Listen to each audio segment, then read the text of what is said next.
Yan po, naglalandi na ang aking isang inahin, yung pinagwalayan po ng 10 bika. Yan, after 9 days po, nalagyan ko na po yan ng similya. Yan, ganyan po ang aking paglalagay. Yan, baka makakatulong ito sa inyo. Yan, ang pihit po ng catheter ay pa-counterclockwise, yung pong paikting. Yan, ganyan po. At pag po yan inilagay ng gayan, ang catheter ko nga po palang gamit yan yung pa-spiral. Yan. Pag nilagay na po ng gayan niya, similya po niya yan.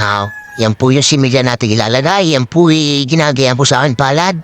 Pinahihinitan po sa akin palad dyan ng konti. Para po maging active yung similya. Yan. Inagayan ko po yan bago ko po ilagay. Kung yan po inagayan ko na, ilalagay ko na po yan.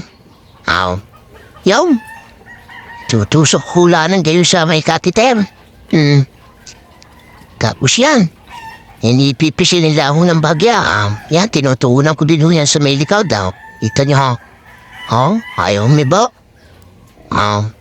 Yan, inipisil ko ang gayan. Baka ho makakatulong sa mga hindi pa naglalagay ng similya. I-try niyo, napakadali lang na matay sa pagbumayad ho. Kaya, similya na lang ho ang bibilhin niyo dyan. Yung pag walang hangin yung similya ay tatanggalin ko yan para ho lagyan ng hangin. Ayun ho, dahil yan yung kumpit na ho yan, pabubupain ko yan yan, para magkahangin ulit, lalagay ho ulit para masaid po yung similya. Yan, hindi pipisil lang bagay yan ipapasok na kita niyo inahin. Ay, pag tinutuunan ho yan ang huba. Tirik ang tenga gala mo yan. Ayan ho after 21 days, pag hindi po yan nag-hit or naglande. Asaw sa yan ho buntis na. Pero ang iba, may nangyayari ho sa akin, lampas na ng 21 days, inahulit pa. Mga 29 days po, umuulit pa.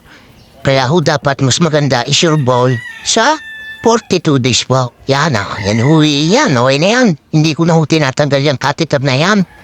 Dahil hui, kusa naman ho yung natatanggal. Hinahayaan mo na ay mula umibuhay. Thank you po for watching.